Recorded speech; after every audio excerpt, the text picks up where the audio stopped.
حاضرین، پیغمبر اسلام محمد صلی اللہ علیہ وسلم کے بارے میں عام طور سے بعد کے مورخین اور مفکرین یعنی ہسٹورین اور تھنکرز نے اس بات کو ایکسپٹ کیا ہے، اس بات کو تسلیم کیا ہے کہ انہوں نے اپنی زندگی میں اعلیٰ ترین کامیابی حاصل کی۔ مثال کے طور پر ہندوستان کے بنگال کے رہنے والے مشہور آتھر ایم این رائے نے ایک کتاب لکھی جس کا نام ہے ہسٹوریکل رول آف اسلام۔ اس میں انہوں نے پیغمبر اسلام محمد صلی اللہ علیہ وسلم کے بارے میں لکھا کہ محمد must be recognized as by far the greatest of all prophets۔ آگے انہوں نے کہا کہ the expansion of Islam is the most miraculous of all miracles، یعنی محمد کو تمام پیغمبروں میں سب سے بڑا پیغمبر ماننا چاہیے، اور اسلام کی توسیع تمام معجزوں میں، تمام کرشموں میں سب سے بڑا کرشمہ اور معجزہ تھا۔ اسی طرح ایڈورڈ گبن نے اپنی مشہور کتاب the history of decline and fall of Roman empire میں اسلامک ہسٹری اور پروفٹ محمد صلی اللہ علیہ وسلم کے حوالے سے یہ لکھا ہے کہ the expansion of Islam is the most memorable revolution, یعنی اسلام کی توسیع تاریخ انسانی کا سب سے زیادہ یادگار واقعہ ہے۔ اسی طرح ایک مشہور آتھر، انگلش آتھر، جو پیدائش کے اعتبار سے ایک عیسائی تھے اور تعلیم کے اعتبار سے ایک سائنٹسٹ، انہوں نے ایک کتاب لکھی تھی جس کا نام تھا دا 100۔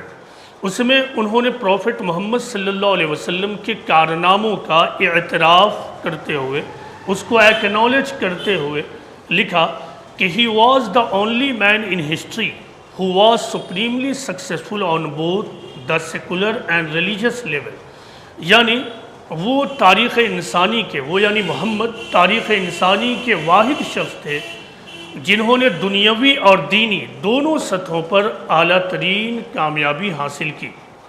اسی طرح ایک مشہور مستشرق اور اورینٹلسٹ نے اپنی کتاب میں پروفٹ محمد صلی اللہ علیہ وسلم کے بارے میں لکھا ہے کہ he faced adversity with the determination to wring success out of failure, یعنی انہوں نے مشکلات اور مصائب کا سامنا اس عزم کے ساتھ کیا کہ انہوں نے ناکامیوں سے کامیابی کو نچوڑ لیا۔ پیغمبر اسلام محمد صلی اللہ علیہ وسلم کے بارے میں یہ اعتراف اور یہ ایکنالجمنٹس عام طور سے بعد کے مورخین اور ہسٹورین نے کیا ہے، اور اس میں کسی بھی قسم کا کوئی شبہ بیان نہیں کیا ہے۔ اب سوال یہ ہوتا ہے کہ پیغمبر اسلام محمد صلی اللہ علیہ وسلم نے یہ عظیم ترین کامیابی کیسے حاصل کی؟ مسلمانوں کا اور امت محمدی کے سامنے سب سے بڑا سوال یہی ہونا چاہیے، کیونکہ قرآن میں مسلمانوں کو خطاب کر کے جو بات کہی گئی ہے وہ یہ ہے کہ لَقَدْ كَانَ لَكُمْ فِي رَسُولِ اللَّهِ أُسْوَةٌ حَسَنَةٌ، کہ تمہارے لیے اللہ کے رسول یعنی محمد میں بہترین نمونہ ہے۔ یہ اللہ تعالیٰ نے مسلمانوں کو بتایا ہے کہ اگر تم اس دنیا میں کامیابی حاصل کرنا چاہتے ہو دینی اور دنیاوی سطح پر، تو تمہارے لیے پیغمبر محمد صلی اللہ علیہ وسلم میں بہترین نمونہ موجود ہے۔ تو یہ سوال لے کر ہمیں چاہیے کہ ہم پیغمبر اسلام کی لائف کی اسٹڈی کریں، مطالعہ کریں۔ جب ہم پیغمبر اسلام کی زندگی کا مطالعہ کریں گے تو ہم یہ پائیں گے کہ پیغمبر اسلام نے اپنی زندگی میں سب سے زیادہ جس طاقت اور جس حکمت کو استعمال کیا تھا وہ امن کی طاقت اور امن کی حکمت تھی۔ جب آپ قرآن کو پڑھیں گے تو قرآن میں بدامنی اور وائلنس کی جڑ کو کاٹتے ہوئے اللہ تعالیٰ نے یہ اعلان کر دیا کہ من قتل نفسا بغیر نفس او فساد فی الارض فکأنما قتل الناس جمیعا، کہ جس نے بھی کسی ایک شخص کو قتل کیا بغیر اس کے کہ اس نے زمین پر کوئی فساد برپا کیا ہو، تو اس نے گویا کہ تمام مین کائن کو قتل کر دیا۔ اس طرح اللہ تعالیٰ نے آج سے 1400 سال پہلے اس زمانے میں جب کہ انتقام، ریونج، وائلنس، بدامنی اور ہنسا ایک عام بات تھی، بالکل ایک کامن اور نارمل بات تھی، اس زمانے میں یہ اصول سیٹ کر پیغمبر اسلام کے لیے بھی ایک آخری پرنسپل سیٹ کر دیا، وہ یہ کہ تمہیں امن کے پرنسپل پر ہی کام کرنا۔ اسی طرح ایک اور دوسرے موقع سے اللہ تعالیٰ نے کہا کہ وَالصُّلْحُ خیر، یعنی reconciliation is the best policy, یعنی صلح کا طریقہ، کمپرمائز کر لینے کا طریقہ ایک بہترین طریقہ ہے۔ اسی طرح پیغمبر اسلام محمد صلی اللہ علیہ وسلم نے اپنے لوگوں کو خطاب کرتے ہوئے، یعنی اپنے صحابہ کو، کمپینینز کو خطاب کرتے ہوئے یہ کہا کہ ان اللہ یعطی علی الرفق وما لا یعطی علی العنف، یعنی اللہ تعالیٰ جو چیز نرمی پر دیتا ہے وہ سختی پر نہیں دیتا ہے۔ دوسرے لفظوں میں یہ کہ اللہ تعالیٰ جو چیز امن کے طریقے پر، صلح کے طریقے پر دیتا ہے وہ وائلنس اور ہنسا اور تشدد اور بدامنی کے طریقے پر نہیں دیتا ہے۔ پیغمبر اسلام محمد صلی اللہ علیہ وسلم نے اسی نہج پر اور اسی پرنسپل کے تحت کام کیا اور اپنے فالوورز کو بھی یہی سوچ دی اور اسی پر ان کی بھی ذہن سازی کی۔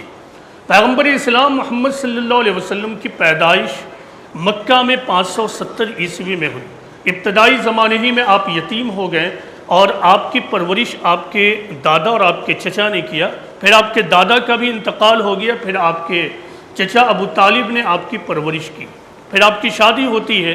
آپ کے ابتدائی زمانے میں آپ کی وائف اور پھر آپ کے چچا آپ کے مشن کے سپورٹر بنے ہوئے تھے۔ اگرچہ آپ کے چچا ابو طالب نے اسلام قبول نہیں کیا تھا، لیکن وہ جب تک زندہ رہے پیغمبر اسلام محمد صلی اللہ علیہ وسلم کی پشت پناہی کرتے رہے۔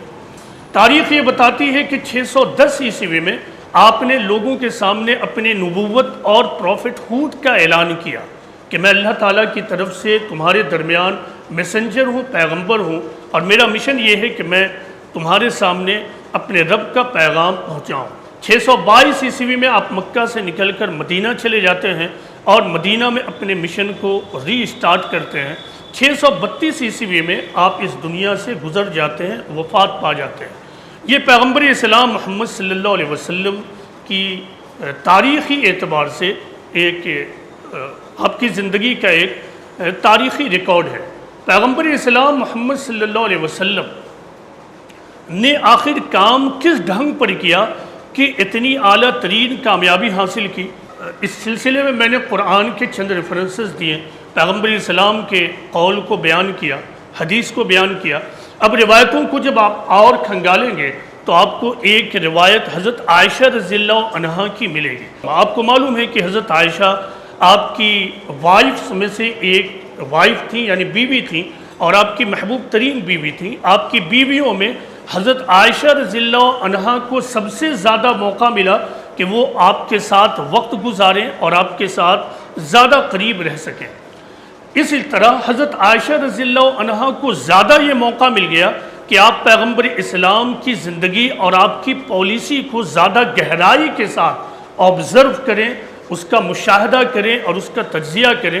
لہٰذا حضرت عائشہ رضی اللہ عنہا نے جو یہ بات کہی ہے، کتنی بڑی بات ہے، اس پر غور کیجئے۔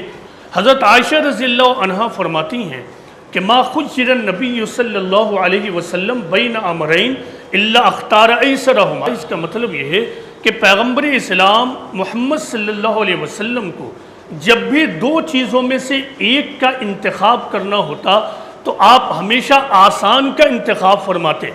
آپ کے پاس اگر کسی معاملے میں دو انتخابات ہوتے، دو آپشنز ہوتے، تو آپ ہمیشہ ایک آسان والے آپشن کو اپناتے ہیں۔ آج کی اصطلاح میں اگر بیان کیا جائے تو پیغمبر اسلام کو جب بھی کسی معاملے میں دو آپشن ہوتا، ایک پرامن آپشن ہوتا، پیسفل آپشن ہوتا، امن پر مبنی انتخاب ہوتا، اور دوسرا وائلنٹ فل آپشن ہوتا، تو آپ ہمیشہ تشدد، ہنسا اور وائلنٹ فل میتھڈ کو چھوڑ کر امن کے طریقے اور انتخاب کو اپنا لیتے تھے۔ پیغمبر اسلام نے پوری زندگی اسی نہج پر کام کیا۔ مثال کے طور پر جب مکہ میں آپ نے اپنے مشن کا آغاز کیا تو آپ کا مشن کیا تھا؟ آپ کا مشن دراصل توحید کا مشن تھا، یعنی لوگوں کو یہ بتانا کہ دیکھو اس دنیا کا دراصل ایک خالق اور ایک مالک ہے، وہی ہمارا سب کچھ ہے، ہمیں اسی کی عبادت کرنی ہے اور اسی سے اپنی تمام تمنائیں مانگنی ہے، ہم اسی سے منتیں مانگیں گے، مرادیں مانگیں گے۔ اپنی حاجتوں کو پوری کریں گے۔ یہ آپ کا مشن تھا۔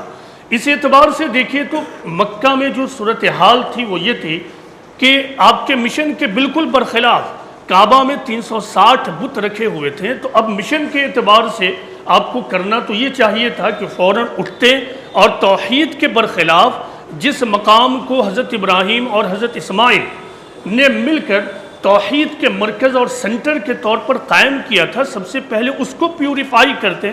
آپ نے حالات کا جائزہ لیا اور یہ دیکھا کہ اگر پہلے ہی مرحلے میں میں کعبہ کی تطہیر اور پیوریفیکیشن کا کام کروں تو پھر یہ ہارڈر آپشن ہوگا، مشکل انتخاب ہوگا، وائلنس پر مبنی ہوگا۔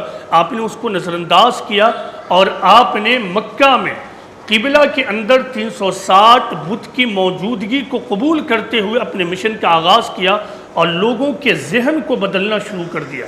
یعنی آپ نے دعوت و تبلیغ کا کام غیر مسلموں کے درمیان، اپنے مخاطبین کے درمیان کرنا شروع کر دیا۔ اسی طرح مکہ میں آپ اسی پالیسی کے تحت کام کرتے رہے، لیکن اس کے باوجود آپ کو لوگوں نے کام نہیں کرنے دیا اور ایک وقت ایسا آیا کہ آپ کو مکہ سے ہجرت کرنا پڑا۔ جس وقت ہجرت کا پورا ماحول بن چکا تھا، مائیگریشن کا ماحول بن چکا تھا، اس وقت بھی آپ کے پاس دو میں سے ایک انتخاب موجود تھا۔ وہ یہ کہ یا تو آپ کے جتنے بھی ساتھی ہیں ان کو لیں اور پھر اپنے مخالفین سے لڑ جائیں، خواہ کچھ بھی ہو جائے، جیسا کہ عام طور سے آج کل جو ریڈیکل تھاٹ کے لیڈرز ہوتے ہیں وہ یہ کہتے ہیں کہ ایمان تو اس چیز کا نام ہے کہ چاہے کچھ بھی ہو جائے، جان بھی چلے جائے، ہم کود پڑیں اور پھر جام شہادت کو پی لیں۔ پیغمبر اسلام محمد صلی اللہ علیہ وسلم نے اللہ تعالیٰ کی رہنمائی میں حکمت کے طریقے کو ملحوظ رکھا اور آپ نے یہ پایا کہ اگر ہم ہجرت سے پہلے ان سے ٹکراؤ کرتے ہیں تو پھر یہ ٹکراؤ وائلنس ہوگا اور پھر ہمارے مشن کے لیے یہ بہت بڑا آبسٹیکل ہو سکتا ہے۔ لہٰذا آپ نے خاموشی سے مکہ سے نکل کر مدینہ جانے کو قبول کر لیا اور اسی واقعے کو دراصل تاریخ اسلام میں اور سیرت النبی صلی اللہ علیہ وسلم میں، life of the profit Muhammad صلی اللہ علیہ وسلم میں ہجرت کا واقعہ اور مائیگریشن کا واقعہ کہتے ہیں۔ یہ میں نے صرف دو مثالیں دی، نمائندہ مثالیں، جن سے آپ سمجھ سکیں کہ پیغمبر اسلام محمد صلی اللہ علیہ وسلم نے کس طرح اپنی زندگی میں امن کی پالیسی کو اختیار کیا۔ جب آپ مدینہ پہنچتے ہیں تو اسی طرح آپ اسی طریقے پر کام کرتے رہتے ہیں۔ دیکھیں، زندگی میں دو چیزوں کی بہت زیادہ اہمیت ہے اور وہ ہے صبر اور حکمت۔ پیغمبر اسلام محمد صلی اللہ علیہ وسلم کی زندگی میں صبر اور حکمت کی بہت زیادہ مثالیں ملتی ہیں، بلکہ صحیح بات یہ ہے کہ صبر اور حکمت کے بغیر کوئی شخص یا کوئی لیڈر یا کوئی قوم امن کی پالیسی پر کام ہی نہیں کر سکتا۔ لہٰذا جب آپ قرآن کو دیکھیں اور پھر پروفٹ آف اسلام کی حیات مبارک کی اسٹڈی کریں تو آپ یہ دیکھیں گے کہ آپ نے اپنی پوری زندگی میں سب سے زیادہ جس طریقے کو اختیار کیا وہ صبر تھا اور حکمت تھی۔ ان دو کے بغیر آپ کبھی بھی اس دنیا میں اعلیٰ ترین کامیابی حاصل نہیں کر سکتے ہیں۔ اس دنیا کا نظام اللہ تعالیٰ نے اسی ڈھنگ سے بنایا ہے کہ بار بار آپ کو آپ کی راہ میں مشکلات پیش آئیں گی، آبسٹیکلز پیش آئیں گے، پرووکیشن ہوگا، اشتعال ہوگا، لوگ آپ کے خلاف مخالفتیں کریں گے۔ ایسی حالت میں اگر آپ بار بار ٹکراؤ کا طریقہ اختیار کریں تو یہ ٹکراؤ کا طریقہ آپ کے مشن اور آپ کے زندگی کے سفر میں رکاوٹ بن جائے گا اور آپ اپنی زندگی کے سفر میں کبھی کامیاب نہیں ہو سکتے ہیں۔ جب آپ قرآن کو پڑھیں گے تو قرآن میں مور اور لیس 200 سے زیادہ آیتیں ایسی ہیں جو براہ راست طور پر صبر کے حوالے سے بات کرتی ہیں۔ براہ راست طور پر وہ صبر کے حوالے سے بات کرتی ہیں، یعنی مسلمانوں کو، قرآن کے ماننے والوں کو صبر کی تلقین کرتی ہیں۔ لہٰذا قرآن میں یہ کہا گیا کہ ان اللہ مع الصابرین، صبر کرنے والوں کے ساتھ اللہ ہوتا ہے۔ اسی طرح دوسرے مقام پر یہ بتایا گیا کہ اگر تم صبر کرتے ہو تو لعلکم تفلحون، یقیناً کامیابی تمہارے لیے ہوگی۔ اسی طرح قرآن میں یہ بتایا گیا کہ اگر تم صبر کرتے ہو تو یہ صبر ہی دراصل لیڈرشپ کا اصول ہے۔ کسی کو اللہ لیڈرشپ اور قیادت اسی وقت دیتا ہے جبکہ وہ صبر کے طریقے کو اپنائے۔ اسی طرح قرآن میں یہ بتایا گیا کہ صبر کا طریقہ دراصل اولو العزم پیغمبر یعنی جو گریٹسٹ پروفٹ گزرے ہیں ان کا طریقہ رہا ہے، اور ان طریقے کو بیان کرتے ہوئے اللہ تعالیٰ نے پروفٹ محمد سے اور پھر آپ کے حوالے سے تمام مسلمانوں کو براہ راست طور پر یہ کہا کہ دیکھو صبر کرو، صبر کا طریقہ اولو العزم پیغمبروں کا طریقہ ہے، اور یہ بتایا گیا کہ جو لوگ صبر کا طریقہ اختیار کرتے ہیں انہی کے لیے اس دنیا میں کامیابی ہے۔ پیغمبر اسلام نے اس طریقے کو پوری طرح اختیار کیا، کیونکہ اگر اس کو اختیار نہ کیا جاتا تو امن کی پالیسی پر عمل نہیں کیا جا سکتا۔ ہوتا یہ ہے آپ ایک مشن اور ایک نظریہ لے کر کھڑے ہوتے ہیں تو کچھ لوگ اس کے مخالفین ہوتے ہیں، آپ امن کے طریقے پر ہی کام کرتے رہتے ہیں، لیکن مخالفتیں کم ہونے کا نام ہی نہیں لیتی، مخالفتیں بڑھتی ہی چلی جاتی ہیں۔ اب اس وقت ایسا ہوتا ہے کہ اگر آدمی مخالفتوں کی وجہ سے مشتعل ہو جائے تو وہ صبر کے دامن کو چھوڑ دیتا ہے، پھر وہ تشدد کے طریقے کو اختیار کرتا ہے، اور پھر وہی چیز ہوتی ہے جسے وائلنس اور ہنسا کہتے ہیں۔ پیغمبر اسلام نے نہ صرف صبر کے طریقے پر عمل کیا بلکہ ہر ممکن یہ کوشش کی کہ اپنے ماننے والوں کو فریق ثانی یعنی مخالفین کی زیادتیوں اور فریق ثانی کی نفرتوں اور ان کے پیدا کیے ہوئے آبسٹیکلز کے باوجود اپنے لوگوں کے اندر نفرت پیدا نہ ہونے دیں، ان کے اندر صبر نہ چھوٹنے پائے۔ اس سلسلے میں آپ کو ایک مثال دیتا ہوں۔ پیغمبر اسلام محمد صلی اللہ علیہ وسلم کے ساتھیوں میں ایک ساتھی وہ تھے جن کو آل یاسر کہتے ہیں، یعنی ان کے خاندان کو آل یاسر کہا جاتا تھا۔ یہ غریب خاندان تھا جو پروفٹ محمد صلی اللہ علیہ وسلم سے جڑ گیا تھا۔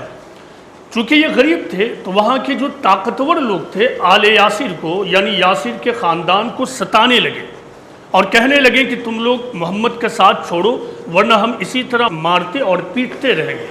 پیغمبر اسلام محمد صلی اللہ علیہ وسلم کو جب معلوم ہوا تو پیغمبر اسلام نے آل یاسر کو خطاب کرتے ہوئے یہ کہا کہ صبرن یا آل یاسر، اے آل یاسر تم صبر کرو، فَإِنَّ مَوْعِدَكُمُ الْجَنَّةِ، کیونکہ اللہ تعالیٰ نے جنت کا وعدہ کیا ہے۔ یعنی اس موقع پر آپ نے بے صبری کو ختم کرنے کے لیے یاد دلایا آل یاسر کو کہ دیکھو صبر کرو، اللہ تعالیٰ نے جنت کا وعدہ کیا ہے۔ یہ ایک موقع تھا جبکہ پیغمبر اسلام ان صورتحال میں اپنے ماننے والوں کو یہ کہتے کہ ہاں اب تو یہ ایسا ہی موقع ہے کہ تم بے صبری کرو، ان سے انتقام لو اور پھر تم لیتے رہو، خواہ اس راہ میں تم اپنی جان بھی دے دو۔ لیکن پیغمبر اسلام محمد صلی اللہ علیہ وسلم نے ایسا کبھی نہیں کیا۔ آپ نے ہمیشہ اس بات کی کوشش کی کہ آپ کے جو فالوورز تھے یعنی جنہیں مسلمان کہا جاتا ہے ان کی سوچ پازیٹیو ہو، بے صبری کے ماحول کے باوجود وہ صبر پر قائم رہیں، دوسروں کی زیادتی کے باوجود اپنے آپ کو نفرت کا شکار نہ ہونے دیں، کیونکہ جو شخص یا جو گروپ نفرت کا شکار ہو جاتا ہے، جو گروپ نگیٹو ہو جاتا ہے، جو قوم نگیٹو ہو جاتی ہے، پھر وہ قوم اس دنیا میں کبھی بھی کوئی بڑا کام نہیں کر سکتی ہے۔ آپ اور آپ کے اصحاب نے جو بڑا کام کیا اس کے پیچھے راز یہی تھا کہ آپ نے ہر موقع پر اپنے آپ کو نفرت سے بچایا، نگیٹیوٹی سے بچایا، بے صبری کے ماحول میں بھی صبر کے دامن کو پکڑے رہے۔ ہجرت کے موقع پر کچھ واقعات ہوئے ہیں جس سے آپ کو پیغمبر اسلام کے مزاج کے بارے میں معلوم ہوگا۔ مثال کے طور پر اس سفر میں آپ کو دو اشخاص سے ملاقات ہوئی، دو لوگوں سے ملاقات ہوئی۔ آپ نے ان سے پوچھا کہ تمہارا نام کیا ہے؟ انہوں نے بتایا کہ میرے قبیلے والوں نے ہم دونوں کا ایک ہی نام رکھا ہے، اور وہ نام کیا تھا جس کا مطلب یہ تھا کہ دو بے عزت آدمی۔ پیغمبر اسلام کو جب معلوم ہوا تو انہوں نے کہا نہیں، تم مکرمون ہو، یعنی تم دو عزت والے لوگ ہو۔ یہ پیغمبر اسلام کا مزاج تھا۔ اسی طرح آپ کی بیٹی صاحبزادی حضرت فاطمہ رضی اللہ عنہا کے شوہر حضرت علی، آپ لوگوں کے ہاں جب اولاد ہوئی تو حضرت علی سے پیغمبر اسلام نے پوچھا کہ تم نے اس بچے کا کیا نام رکھا ہے؟ حضرت علی نے بتایا کہ ہم نے اس کا نام حرب رکھا ہے۔ حرب کا مطلب ہوتا جنگ اور وار۔ اس زمانے میں وہی ماحول تھا، لوگوں کا مائنڈ سیٹ وہی تھا، اسی طرح کا جوشیلا نام رکھنا لوگ پسند کرتے تھے۔ پیغمبر اسلام نے کہا نہیں، تم اس کا نام حسن رکھو۔ تو پیغمبر اسلام کے اس مشورے کی بنیاد پر پھر حضرت علی نے اپنے بڑے صاحبزادے کا نام حضرت حسن رکھا۔ یہ مثالیں ہیں جس سے اندازہ ہوتا ہے کہ پیغمبر اسلام کا مائنڈ سیٹ کیا تھا، کس مائنڈ سیٹ کے تحت آپ اپنے لوگوں کو تعلیم دیتے تھے، آپ اپنے لوگوں کو ٹرینڈ کیا کرتے تھے۔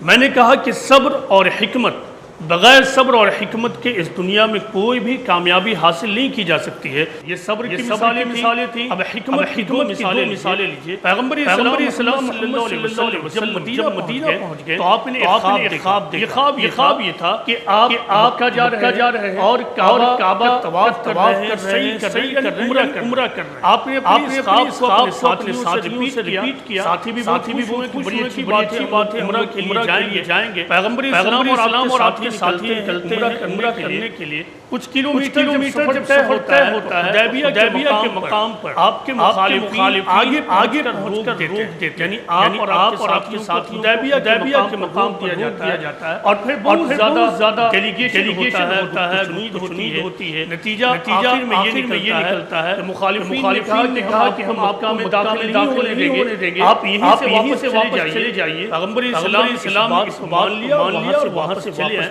اس موقع پر پیغمبر اسلام نے جو صلح کیا تھا اسے ٹریٹی آف حدیبیہ کہتے ہیں۔ اس واقعے پر غور کیجئے۔ جب اس حدیبیہ کے مقام سے آپ واپس لوٹتے ہیں تو آپ نے اپنے ساتھیوں کو کہا کہ لوگوں دیکھو کعبہ کی زیارت نہیں ہوئی، لیکن ابھی بھی ہم کام کر سکتے ہیں، اور وہ یہ کہ ہم جانور کی قربانی پیش کر سکتے ہیں اور حلق کر سکتے ہیں، یعنی اپنے سر کے بال کو منڈوا سکتے ہیں۔ پیغمبر اسلام نے پہلے خود قربانی کی اور اپنے سر کے بال کو منڈوایا۔ آپ کو دیکھ کر آپ کے تمام ساتھی اور احباب نے بھی وہی کام کیا۔ یہ مثال بتاتی ہے کہ اس دنیا میں کئی بار ایسا موقع ہوتا ہے کہ آدمی کو کم پر راضی ہو جانا پڑتا ہے۔